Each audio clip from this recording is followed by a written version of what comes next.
لیکن ابھی تک وہ باقرہ ہی تھی. منکوحہ بھی باقرہ ہو سکتی, منکوحہ تھی مگر باقرہ تھی, اور اس نے اس سے خرید لیا اور پھر اس کے بعد اس نے اسے وطی کر لی.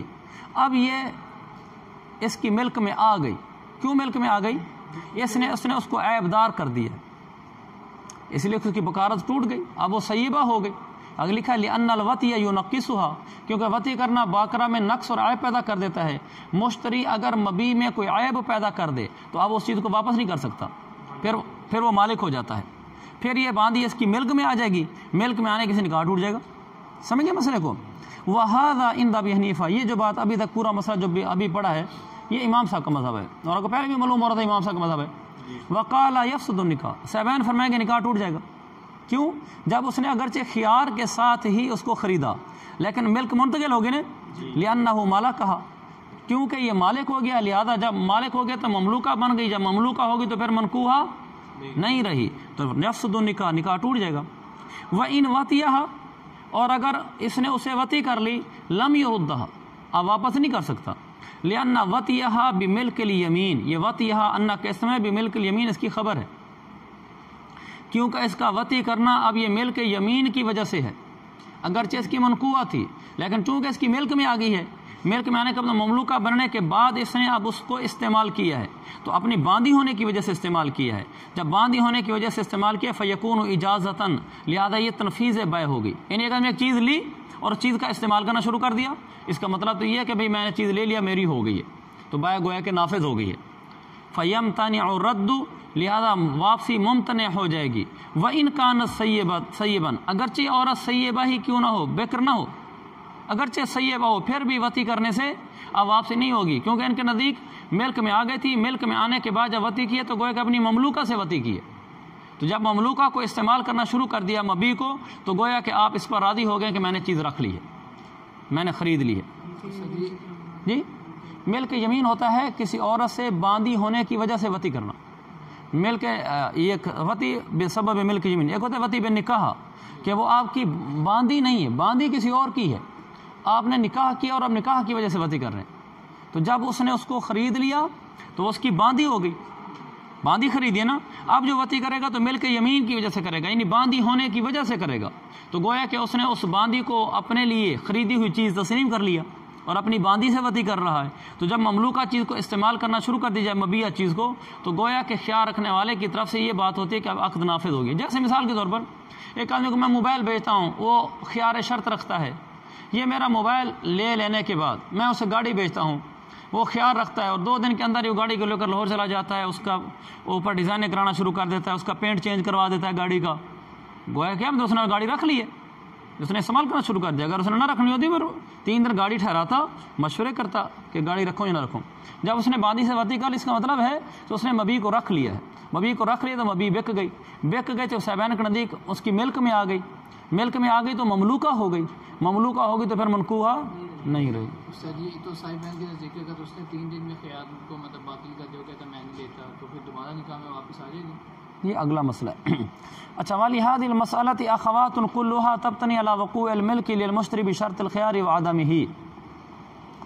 اس مسئلہ کے جو مسئلہ بھی بیان کیا ہے, من اس طرح امراتا ہو, اس میں ہم نے دیکھا نا کہ صاحبین کے نزدیک کو حکم فرق پڑ گیا, چونکہ مملوکہ ہوگی, ملک میں آنے کی وجہ سے صاحبین کے نزدیک مسئلہ اور نکلا, اور امام صاحب کے نزدیک ملک میں نہ آنے کی وجہ سے مسئلہ اور نکلا, فرق پڑ گیا نا. ان کا لحاظ المسئلۃ اخوات, اس مسئلے کی اور بھی کئی نظائر ہیں. اخوات اس جیسے اور کئی مسئلے, اس مسئلے کے اس جیسے اور کئی مسئلے ہیں. اخوات اس جیسے اور کئی مسئلے ہیں, اس مسئلے کے اس جیسے اور بھی کئی مسئلے ہیں. کلھا تبتنی علی, سب کی بنیاد اس پر ہے, تبتنی سب کی بنیاد اس بات پر ہے, علی وقوع الملک للمشتری بشرط الخيار وعدم الملک للمشتری بشرط الخيار. سمجھ گئے کہ خیار شرط کی جسے مشتری کے لیے ملک ہوتی ہے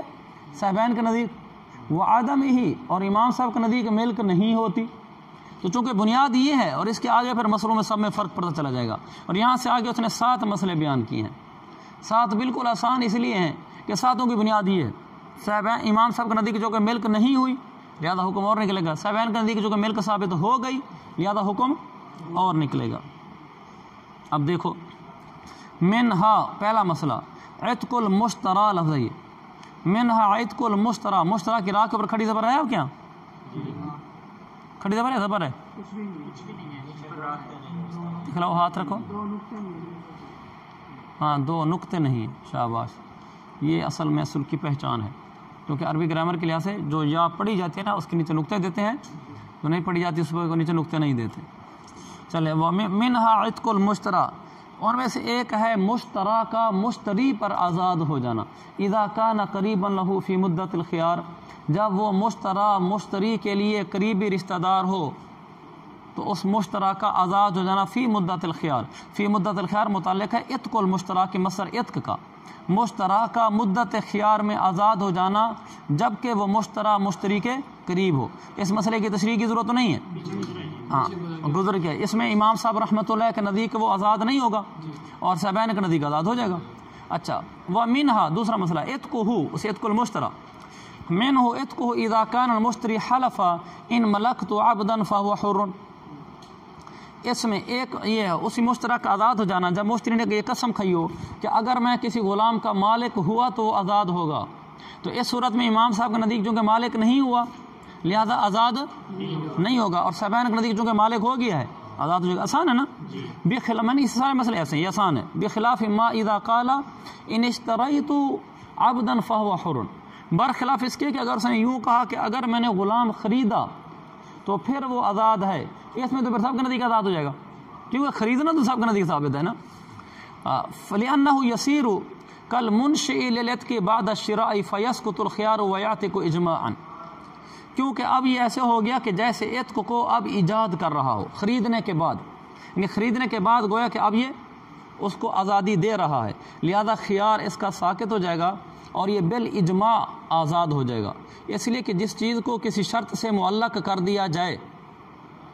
تو وہ چیز شرط پوری ہونے کے وقت معلق نہیں رہتی منجد ہو جاتی یعنی وہ پوری ہو جاتی اس نے کہا کہ جب میں نے غلام خریدا تو آزاد جب اس نے غلام خرید لیا تو پھر اس کے بعد وہ آزاد بھی ہو جائے گا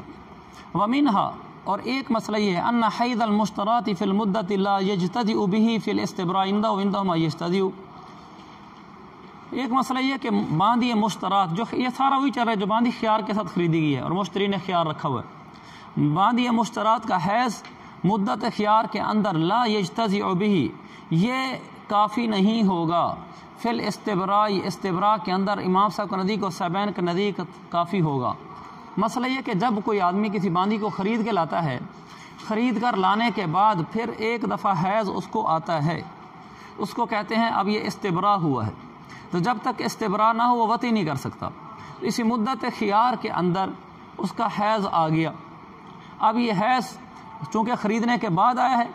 امام صاحب کا نزدیک چونکہ باندھی اس کی ملک میں نہیں ہے اور ملک میں آنے کے بعد استبراء ہوتا ہے لہذا یہ استبراء کافی نہیں ہوگا یہ والا حیض استبراء کے لیے کافی نہیں ہوگا یعنی اب اس کو ایک اور حیض پورا کروانا پڑے گا اور صاحبین کا نزدیک چونکہ خریدنے کے بعد ہی ملک میں آ گئی تھی اور ملک میں آنے کے بعد حیض آنا ضروری ہوتا ہے تو گویا کہ یہ ملک میں آنے کے بعد حیض ہوا ہے سمجھے اس بات کو ہاں اب استبراء کا نزدیک ہو جائے گا بلو ردت بحکم الخيار الى البائع لا يجب عليه الاستبراء عنده اب اس کا فرق کیسے ظاہر ہوگا ایک فرق اور بھی اس میں ظاہر ہوگا ایک تو یہ وہ یہ ہوگا بلو ردت بحکم الخيار اگر خیار کے حکم کی وجہ سے یہ بائع کے پاس واپس لوٹا دی گئی یعنی مشتری نے کہا جی میں نہیں رکھتا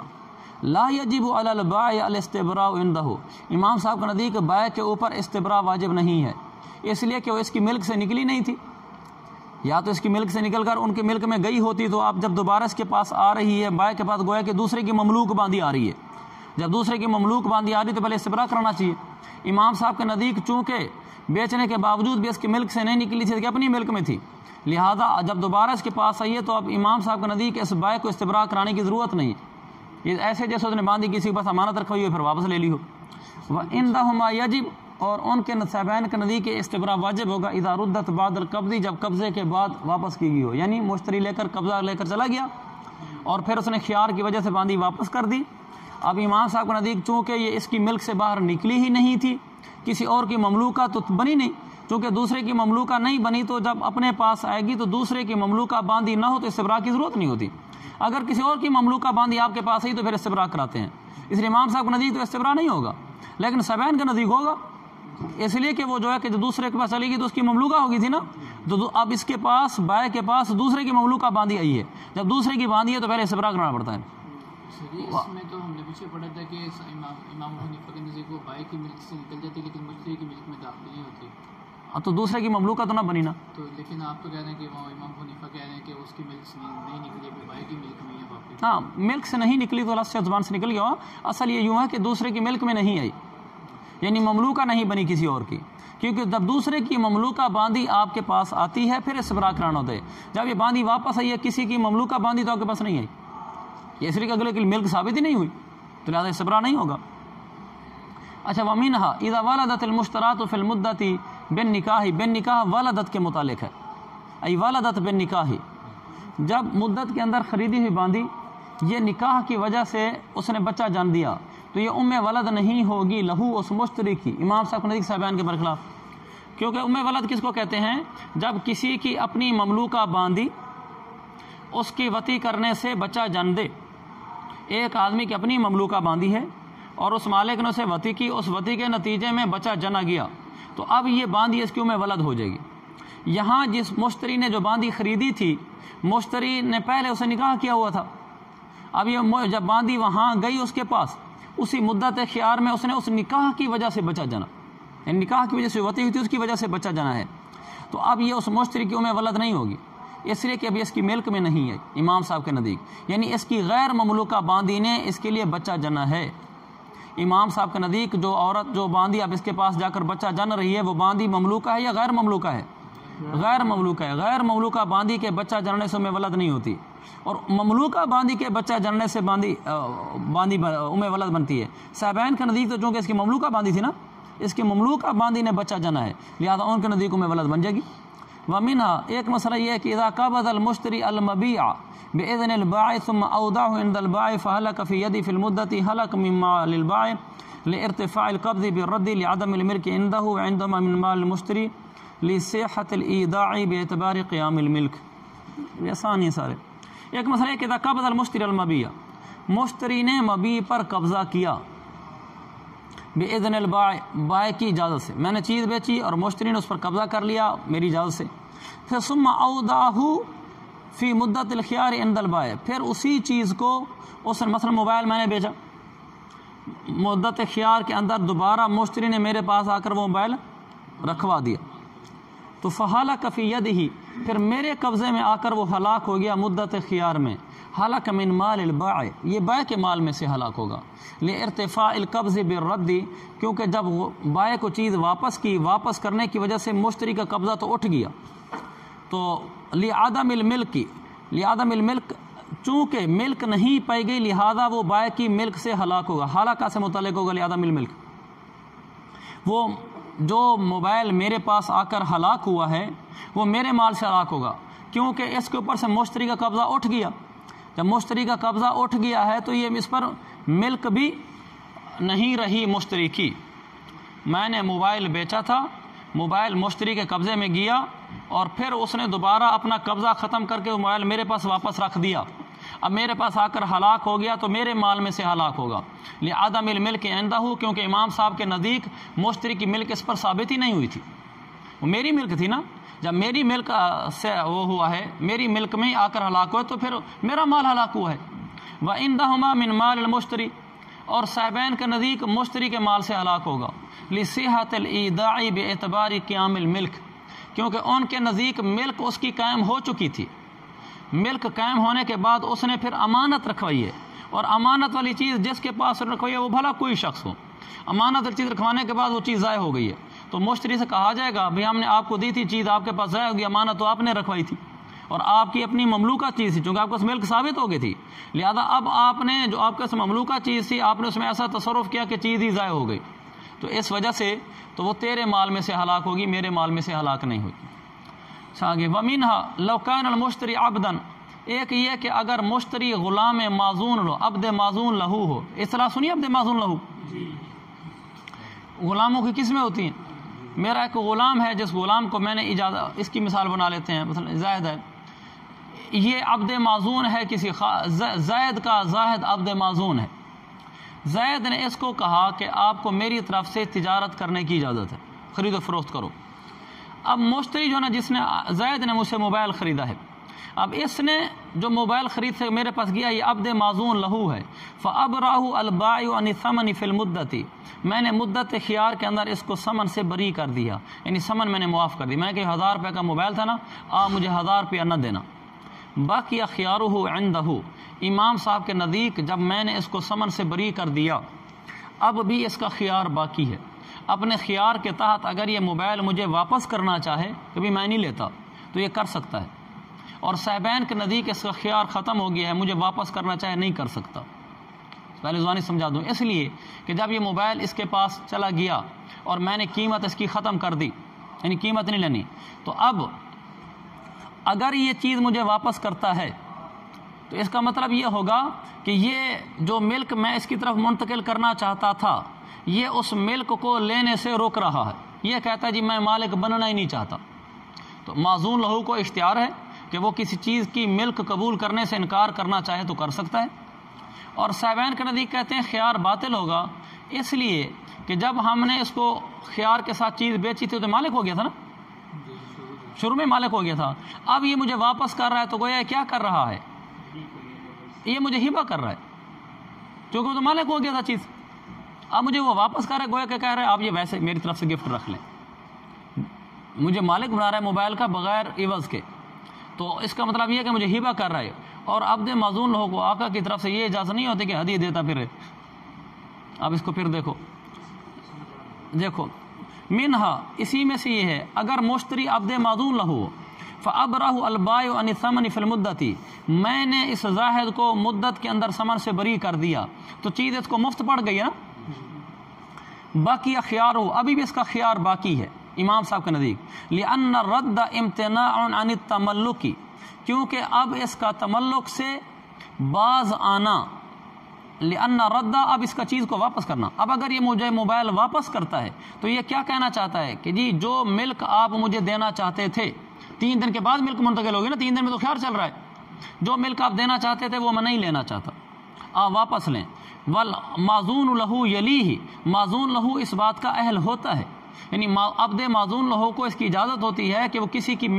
طرف سے آنے والی چیز کی ملک قبول کرنے سے انکار کرنا چاہے تو کر سکتا ہے۔ وہ یہ کہہ سکتا ہے کہ جی میں یہ موبائل نہیں لینا چاہتا، اگرچہ آپ مجھے ہدیتاً دینا چاہ رہے ہیں، گویا کہ ایسے ہے نا، پیسے نہیں لے رہا، ہدیتاً وہ لینا چاہ رہے ہیں، وہ کہتے ہیں میں نہیں لینا چاہتا، میں نہیں اس کا مالک بننا چاہتا، ابھی تک ملک گئی تو نہیں تھی، ملک جانی تھی، تو نے پہلے مجھے واپس کر دیا کہ اب جب میرے پاس آئے گی ملک بنے گی، ہدیتاً ہوگی، میں یہ لینا ہی نہیں چاہتا، تو اس کو اجازت ہے۔ لیکن صاحبین فرماتے ہیں باطل خیار ہو، اب خیار باطل ہو گیا، کیونکہ اگر یہ خیار کے تحت چیز واپس کرے گا تو پھر گویا کہ یہ ایک چیز کا مالک بن گیا تھا، اب وہ بغیر پیسوں کے مجھے واپس کر رہا ہے، اور بغیر پیسوں کے واپس کرنے کی اس کی اجازت ہی نہیں ہے۔ اچھا، وَإِنْدَهُمَا بَطَلَ خِيَارُهُ، اس کا خیار باطل ہوگا۔ کون سا خیار؟ جس خیار کے تحت وہ چیز مجھے واپس بھی کر سکتا ہے، مطلب خیار باطل ہوگا۔ لِأَنَّهُ لَمَّا مَلَكَهُ، جب یہ ایک دفعہ خیار کے اندر مالک ہو گیا تھا، پیسے میں نے معاف کر دیے، مالک تو ویسے ہی ہو چکا تھا یہ، اب جب کان رد منہ، اب زاہد کی طرف سے مجھے واپس کرنا، تملیکاً بغیر عوض، یہ بغیر عوض کے کسی چیز کا مالک بنانا ہوگا، یعنی یہ مجھے موبائل کا مالک بنا رہا ہے بغیر پیسوں کے، مجھے موبائل دے رہا ہے نا، اس کے پیسے تو مجھ سے نہیں لے رہا، تو مجھے گویا کہ موبائل ہبہ کر رہا ہے۔ کون سا موبائل؟ جو اس کی ملک میں آ چکا ہے، لہذا یہ اپنی مملوک چیز کو ہبہ نہیں کر سکتا آگے، اس لیے صاحبان فرماتے ہیں وَهُوَ لَيْسَ مِنْ أَهْلِهِ، اس کو تو اس کا اختیار ہی نہیں ہے کہ کسی کو بغیر پیسوں کی چیزیں دیتا پھرے، لہذا اس کا خیار باطل کر دیں گے، بس چیز تیری ہوگی، اپنے پاس رکھ، واپس نہیں کر سکتا۔ وَمِنْهَا، اور ایک مسئلہ یہ اور آخری مسئلہ ہے، اِذَا اشْتَرَى ذِمِّيٌّ مِّن ذِمِّيٍّ خَمْرًا، ایک ذمی آدمی نے دوسرے ذمی سے شراب خریدی، عَلَىٰ أَنَّهُ بِالْخِيَارِ، اس شرط پر کہ اس کو اختیار ہوگا، وہی مشتری نے شراب خریدی، اس کی مثال تو نہیں بنانی چاہیے، مجھ سے خریدی، اللہ تعالیٰ نے اسلام دیا، یہی دولت ہمارے لیے بڑی ہے۔ ایک ذمی نے کسی ذمی سے شراب خریدی اس شرط پر کہ مشتری کو خیار ہوگا، پھر وہ مشتری اسلام قبول کر گیا، بطل الخیار عندہما، صاحبین کے نزدیک اب اس کا خیار باطل ہو گیا ہے۔ خیار کیوں باطل ہو گیا ہے؟ اس لیے کہ اگر وہ ذمی خیار اس کا باقی رکھتے ہیں، خیار باقی رکھتے ہیں تو خیار کے تحت وہ چیز واپس کر سکتے ہیں نا، جب خیار کے تحت وہ چیز واپس کر رہا ہوگا تو گویا کہ وہ شراب کا مالک تھا، کیونکہ خیار کے تحت صاحبین کے نزدیک وہ شراب کا مالک ہو گیا نا، اب جب وہ واپس کر رہا ہے تو اس وقت وہ مسلمان ہے، تو گویا کہ ایک مسلمان شراب کسی اور کو دے رہا ہے تو مسلمان کو تو اس کی اجازت ہی نہیں ہے کہ وہ شراب کو کسی کو دے، نہیں کر سکتا. اس لیے کہا بیان کر دی خیار باطل جگہ لأنہ مالکہ، چونکہ وہ مالک ہو چکا تھا، فلا یملک ردہا، لہذا اب وہ شراب کو واپس نہیں کر سکتا. وہ مسلم اس حال میں کہ مسلمان ہے. کیوں؟ لأن الاسلام یمنع تملیک الخمر، اسلام اس سے منع کرتا ہے کہ آپ شراب کا کسی کو مالک بنائیں. آپ تو مالک بن چکے تھے خیار کی مدت کے اندر، اب آپ واپس کر رہے ہیں بیع کو، گویا کہ آپ شراب کا کسی کو مالک بنا رہے ہیں، چونکہ آپ تو مالک بن چکے تھے، اس کی اجازت نہیں ہے. اور امام صاحب کا نزدیک یبطل البیع، بیع ہی باطل ہو جائے گی. اسلام ذمی مشتری ذمی کے اسلام لاتے ہی بیع ختم. لأنہ لم یملکہ، کیونکہ جب ذمی تھا اس حالت میں تو یہ مالک نہیں ہوا تھا، اب مسلمان ہو گیا ہے. فلا یتملکھا باسقاط الخیار وہو مسلمون، اب یہ اس کا مالک نہیں بن سکتا خیار ساقط کرنے سے. مثلا اب اگر ہم اس کا خیار باقی رکھتے ہیں اور خیار باقی رکھنے کی صورت میں شراب واپس نہیں کرتا، یہ شراب اپنے پاس رکھ لیتا ہے، کہتا ہے وہ جو مجھے خیار تھا نا، خیار کو استعمال کرتے ہوئے میں شراب اپنے پاس رکھتا ہوں، تو کس چیز کا مالک بن رہا ہے؟ مسلمان کو تو اس کی اجازت ہی نہیں ہے کہ وہ شراب کا مالک بنے. لہذا تو وہ اب ہم اس کو یہ کہیں گے کہ یہ بیع ہی باطل ہے، تاکہ وہ اپنا خیار استعمال کر کے اس شراب کو اپنے ملک میں نہ لا سکے. لم یملکھا، کیونکہ جب وہ مالک نہیں ہوا، لہذا جب وہ مالک نہیں ہوا، فلا یتملکھا باسقاط الخیار، وہ خیار ساقط کرنے کے ذریعے سے مالک نہیں ہو سکتا اس حال میں کوئی مسلمان ہو، کیونکہ اسلام تملک کے خمر سے بھی منع کرتا ہے جس طرح تملیک کے خمر سے منع کرتا ہے. ومن شرط له الخيار فله ان يفسخ في مدت الخيار، یہ مسئلہ تو اتنا آسان ہے کہ اگر میں نہ بھی پڑھوں تو کام چل جائے گا، تو اس کو چھوڑنا دیں. اچھا چلو پڑھ لیتے ہیں، جلدی پڑھ لیتے ہیں، ویسے بہت آسان ہے. ومن شرط له الخيار، اس سارے مسئلے کا خلاصہ یہ ہے کہ مثلا میں اور زاہد، میں بائع تھا، یہ مشتری تھا. زاہد نے ایک چیز خریدی اور اس نے اپنے پاس خیار شرط رکھا تھا، اور یا میں نے چیز بیچی تھی، میں نے اپنے پاس خیار شرط رکھا تھا. اب اس میں حکم یہ ہے کہ جو اس آدمی نے خیار شرط رکھا تھا وہ اس کو فسخ کرنا چاہتا ہے کہ میں بھی اس کو ختم کرتا ہوں، اپنے خیار شرط کو جب اس کو فسخ کرنا چاہتا ہے تو ضروری ہے دوسرا جو مقابل ہے اس کی موجودگی میں فسخ کرے. ایسا نہیں کر سکتا کہ میں نے اس کو موبائل بیچ دیا اور 3 دن کے اندر میں نے گھر بیٹھے بیٹھے کہہ دیا بھی میں نے تو فسخ کر دیا اپنا خیار. اچھا ومن شرط له الخيار، ایک آدمی نے خیار کی شرط لگا لی، مثلا میں نے لگائی، میں بائع ہوں، فله ان يفسخ في مدت الخيار، میں مدت خیار میں اپنا یہ فسخ بھی کر سکتا ہوں. وله ان يجيز، اور یہ بھی اختیار ہے کہ وہ بیع کو نافذ بھی کر سکتا ہے، فسخ بھی کر سکتا ہے، نافذ بھی کر سکتا ہے. فإن أجاز بغیر حضرت صاحبہ جاز، اگر تو اپنے ساتھی کی موجودگی کے بغیر نافذ کر دیا پھر تو جائز ہے. میں نے کہہ دیا جو میں نے کتاب آپ کو بیچی تھی، میں نے اگرچہ خیال رکھا تھا، ٹھیک ہے میں نے بیچ دی، یہ تو جائز ہے. وَإِن فَسَخَ لَمْ يَجُزْ، اور اگر میں نے فسخ کر دیا، میں نے کبھی وہ کتاب میں نے نہیں بیچی آپ کو، مجھے واپس چاہیے، دوسرے دن میں نے کہہ دیا لم یجوز، یہ فسخ کرنا میرا جائز نہیں ہے. الا یکون الآخر حاضرا، مگر یہ کہ دوسرا حاضر ہو، حاضرا کا معنی ہے عالما، مگر یہ کہ دوسرے کے علم میں بات ہے، یعنی بولا حاضر ہونا ہے اور مراد لیا علم ہونا، اس کے علم میں بات ہونی چاہیے کہ میں اب اس کو فسخ کر رہا ہوں. امام صاحب کا مذہب ہے، امام یوسف کا، محمد کا بھی. ابو یوسف فرماتے ہیں یجوز وہو قول الشافعی، امام یوسف فرماتے ہیں کہ نہیں، اگر فسخ کر دے تو یہ بھی جائز ہے اگرچہ اگلا موجود نہ، اگرچہ اگلے کو پتہ نہ چلے. امام شافعی کا بھی یہ قول ہے. والشرط هو العلم، اب یہ اس کی وضاحت کر رہے ہیں حاضرن کی.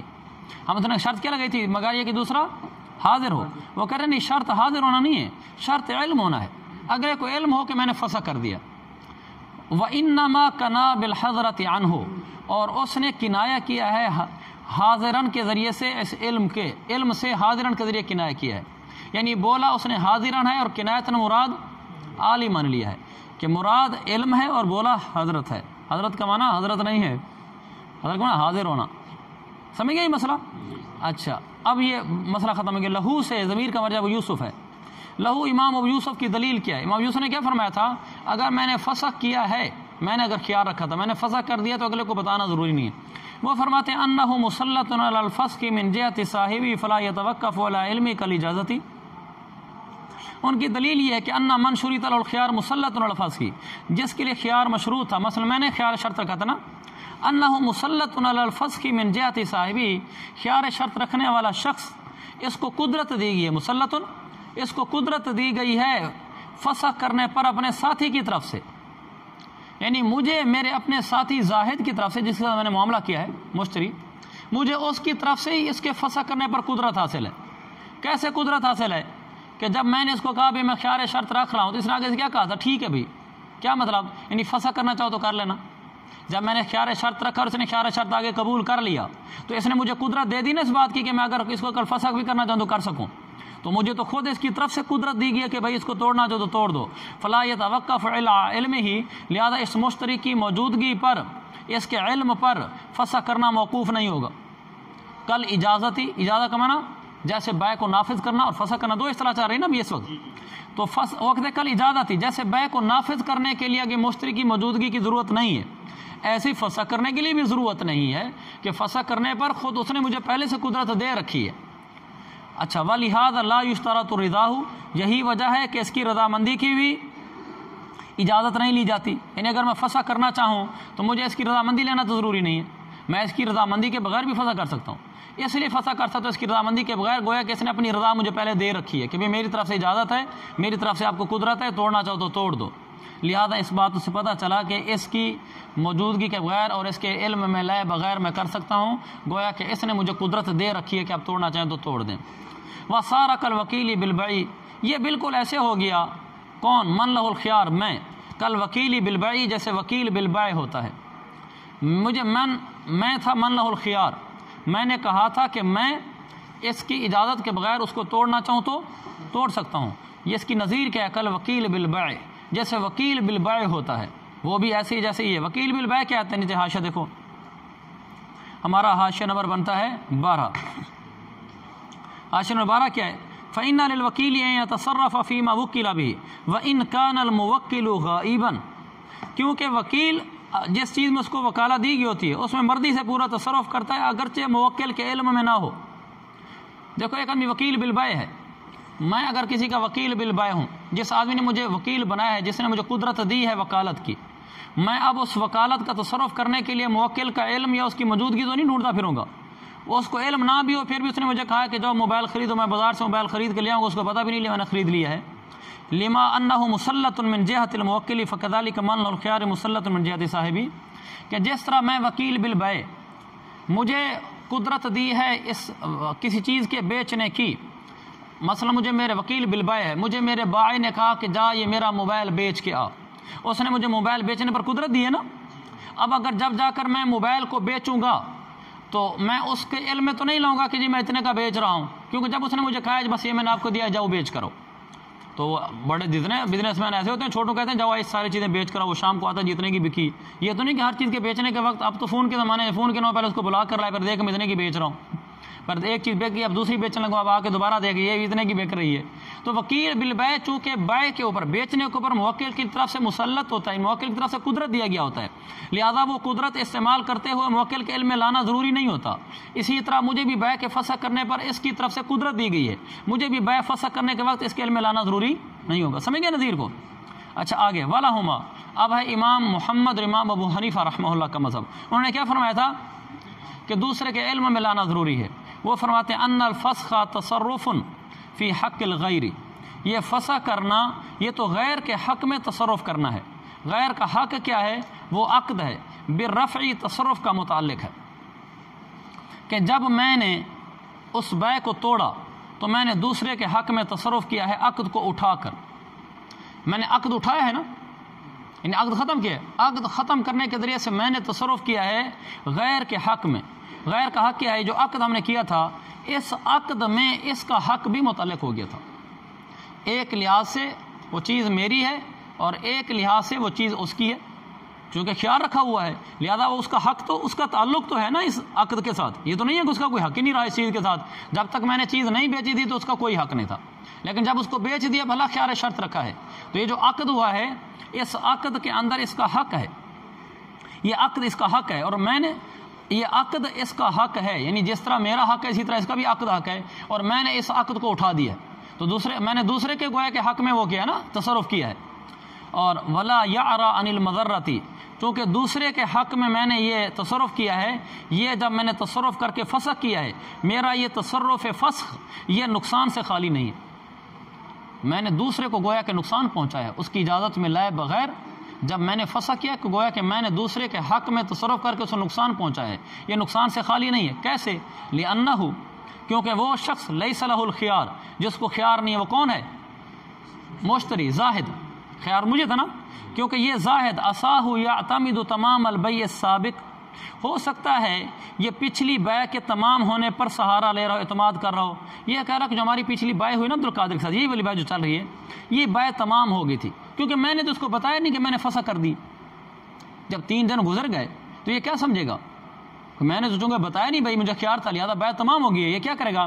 فَيَتَصَرَّفُ فِيهِ، لہذا یہ مبیع کے اندر تصرف کرے گا۔ ہو سکتا ہے اس کو توڑ دے، ہو جائے گندم تھی اس کو کھا جائے، کوئی بھی چیز ہوگی، یہ تو کہے گا میں نے تو فسخ ہونے کا بتایا نہیں، لہذا پتہ چلا کہ میری طرف سے اجازت ہے، تو یہ کیا کرے گا؟ اس میں تصرف کرے گا۔ گندم تھی مثلا، وہ کھا گیا، فَيَلْزَمُهُ غَرَامَةُ الْقِيمَةِ بِالْهَلَاكِ، اب اس کو لازم ہوگا قیمت کا تاوان ہلاک ہونے کی وجہ سے، سامان کا نہیں، قیمت کا تاوان ہلاک ہوگا، اس لیے کہ جب میں نے فسخ کر دی تھی تو چیز میری ملک میں آ گئی تھی نا، وہ تو چیز اس کی تھی نہیں، تو اس نے میری چیز کو کیوں کھایا ہے؟ لہذا جب میری چیز کو اس نے کھایا ہے تو اس کی قیمت دے بازاری، ہلاک ہونے کی صورت میں جیسے گندم تھی یہ کھا گیا۔ فیما اذا کان الخیار للبائع، جب خیار بائع کو ہو تو پھر مشتری کو نقصان ہوگا، یعنی اس کو نقصان ہوگا جس کے پاس خیار نہیں تھا۔ جیسے یہ نقصان اس کو ہوا کہ اس نے گندم استعمال کر لی، بعد میں نے کہا بھی مجھے تو قیمت چاہیے، سامان نہیں چاہیے، کیونکہ میں نے تو بیع فسخ کر دی تھی، تو گویا کہ میری چیز ہو گیا، آپ نے میری چیز کیوں کھائی ہے، لہذا مجھے اس کی قیمت دو۔ اس کو نقصان ہوا نا، اس لیے کہ میں نے جی ہاں اسی کو ہوگا، جی ہاں۔ اگلی صورت آ رہی ہے او لا یطلب لسلعته مشتریا فیما اذا کان الخيار للمشتری، اور جب اس صورت میں جب خیار مشتری کو ہو تو اس صورت میں کیا نقصان ہوگا؟ او لا یطلب لسلعته مشتریا، یا پھر یہ ہوگا کہ یہ اپنے مشتری کے لیے، لا یطلب کا فعل ہے بائع، اپنے سامان کے لیے کوئی مشتری نہیں ڈھونڈے گا اس صورت میں جب خیار مشتری کو ہو۔ دیکھیں میں نے اس کو چیز بیچی، یوں سمجھ لیں ریمنڈ کا اجتماع چل رہا ہے جہاں بازار ہی ٹوٹل 3 دن لگتا ہے، تو میں وہاں وہ چیزیں، ایسی چیزیں جو صرف ریمنڈ کے اجتماع میں بکتی ہیں، ایسی ہوتی ہیں نا بعض چیزیں، جیسے مثلا پرالی بکری ہوتی ہے، وہاں لوگ لے جاتے ہیں اپنے بستروں کے نیچے بچھاتے ہیں، پرالی کے گٹھڑ بکتے ہیں نا، پرالی جانتے ہیں، نیچے وہ خشک گھاس ہوتا ہے، وہ خشک گھاس وہاں بک رہا ہوتا ہے، لوگ نرم جگہ اپنے کرنے کے لیے اپنے نیچے بچھا لیتے ہیں، وہ تو بکتے ہی ریمنڈ کے دنوں میں ہے، آگے بھی مجھے اس خشک گھاس کو کس نے لینا ہے، تو ٹکے بہت بکے گا، وہاں تو ذرا صحیح چیز بک رہی ہوتی ہے۔ تو کئی چیزیں ایسی ہوتی ہیں جو وہاں وہیں بک رہی ہوتی ہیں اور کہیں نہیں بکتی، ریمنڈ کا خاصہ ہوتی ہیں۔ تو ایسے موقع پہ جب میں نے خیار تھا مشتری کو، میں نے اس کو 2 گٹھڑیاں وہاں بیچ دی، اور اس نے خیال رکھا تھا کہ اچھا میں آپ کو 3 دن کے اندر بتاتا ہوں کہ میں نے خریدنی ہے کہ نہیں خریدنی، اور اس نے مجھے بتایا نہیں اور خیار فسخ کر دیا، یعنی میں نہیں خریدا۔ 3 دن بعد میں خوش ہوں کہ الحمدللہ میری چیز بک گئی، یہ 3 دن بعد جب اجتماع ختم ہوتا ہے مجھے آ کر کہتا ہے میں نے تو وہ خیار کے ساتھ فسخ کر دی تھی بھائی، وہ گٹھڑیاں پڑیاں ادھر ہی، اور میں تو اس کا کوئی گاہک ہی اور نہیں ڈھونڈا، میں نے تو کوئی اور گاہک ہی نہیں ڈھونڈا، اور حالانکہ اس چیز کے بکنے کے دن بھی وہی تھے، میرا تو نقصان ہو گیا نا۔ یہ لکھا ہوا ہے او لا یطلب البائع عبد القادر لا یطلب لسلعته مشتریا، یہ اپنے سامان کے لیے کوئی اور گاہک نہیں ڈھونڈے گا، وقد یکون المدت ایام رواج المبیع، اور کبھی جو مدت خیار ہے نا وہ اتنی ہوتی ہے جتنے دنوں میں مبیع کا رواج چل رہا ہوتا ہے، مدت خیار بھی 3 دن تھی، اور میرے جو مبیع کے چلنے کے دن تھے جس میں مبیع چل سکتا تھا وہ بھی ہوئی 3 دن تھے، اب اس نے اس کے بعد آ کر بتایا میری تو چیز بکنے کی نہیں رہی، نقصان ہو گیا نا، اس لیے وہ کہتے ہیں یہ نقصان سے خالی نہیں ہوتا، لہذا بتایا جائے اگلے آدمی کو کہ بھئی میں نے فسخ کر دیا، تاکہ اگر اس پہلی والی صورت ہے تو اگلا آدمی جیسے زہد تھا اس چیز کو کھائے نہیں تاکہ اس پر قیمت لازم نہ آئے، دوسری والی صورت ہے تو آدمی اپنا گاہک ڈھونڈے کوئی۔ اچھا آگے وہذا نوع ضرر، لہذا یہ قسم کا نقصان ہے کہ نہیں ہے، فیتوقف الفسخ علی علمہ، لہذا یہ فسخ علی علم صاحبی، اپنے ساتھی کے علم پر موقوف ہوگا، وصار کعزل الوکیل، یہ ایسے ہو گیا جیسے وکیل کو معزول کرنا، کیونکہ وکیل کو حاشیہ فإنہ موقوف علی علمہ بعزل الموکل کئی لا یتضرر بلزوم ثمن، کیونکہ ایک آدمی کو وکیل بنایا ہے اور اس نے میں نے کہا جی جا کر یہ چیز خرید لو، اور وہ چلا گیا خریدنے، میں نے پیچھے سے اس کو معزول کر دیا، اس نے خرید لیا، اگلے آدمی سودا کر لیا، میرے پاس آیا کہنے لگا جی آپ نے مجھے کہا تھا چیز خرید کے لاؤ، میں لے کر آیا ہوں، آپ اس کے پیسے دو میں اس کو دے دوں. میں تو جی آپ کو معزول کر دیا تھا. تو بیچارے پر سمن لازم آگے کہ نہیں آگے؟ جس سے خرید کر لائے وہ کہے کہ مجھے تو پیسے چاہیے، تو اس کا نقصان ہوا ہے نا. جب میں نے اس کا نقصان ہو رہا تھا تو ایسی صورت میں جب مجھے پتا تھا کہ اگر میں معزول کر رہا ہوں تو سمن اسی کے کھاتے پڑے گی، لہٰذا مجھے معزول کرتے وقت اپنے وہ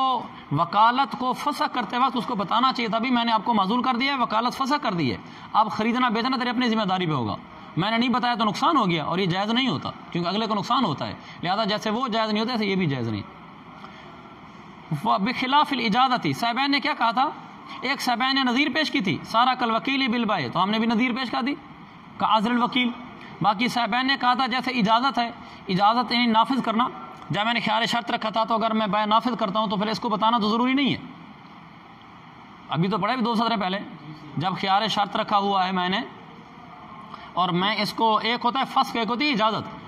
اگر تو فسخ کروں گا تو ہم نے کہا تھا کہ بتانا ضروری ہے، اگر اجازت ہوگی تو ہم نے کہا بتانا ضروری نہیں ہے. صاحبان نے کہا تھا کہ جس طرح اجازت میں بتانا ضروری نہیں ہوتا اس طرح فسخ میں بتانا ضروری ہوتا. امام صاحب فرما رہے ہیں بخلاف الاجازت، آپ اس کو اجازت پر قیاس نہیں کر، بخلاف الاجازت آپ اس کو اجازت پر قیاس نہیں کر سکتے. کیوں؟ لأنه لا الزام ضرر فيه، حاشیہ سمیت عبارت پڑھ رہا ہوں بین السطور سمیت، کیونکہ اس میں تو اگلے پر کوئی نقصان لازم نہیں آتا. جب میں نے ایک چیز نافذ کر دی، خیار میں نے رکھا تھا نا، اس نے تو نہیں رکھا تھا، وہ تو راضی ہے اس چیز کے خریدنے پر، اور میں نے اجازت دے دی اس کو بتائے بغیر، اس میں اس کا کیا نقصان ہے؟ وہ تو پہلے ہی چاہتا ہے کہ اللہ کرے میں نے جو خیار رکھا ہے میں اپنا خیار استعمال نہ کروں، کیونکہ وہ تو لینا چاہتا ہے، تو اس میں تو اس کا کوئی نقصان نہیں ہے. فسخ میں تو نقصان ہے، اجازت میں نقصان نہیں ہے. آپ نقصان والی چیز کو غیر نقصان پر قیاس کر رہے ہیں. ولا نقول، صاحب نے دوسرا کیا کہا تھا؟ نیچے کیا لکھا ہوا ہے؟ جواز دلیل ابی یوسف،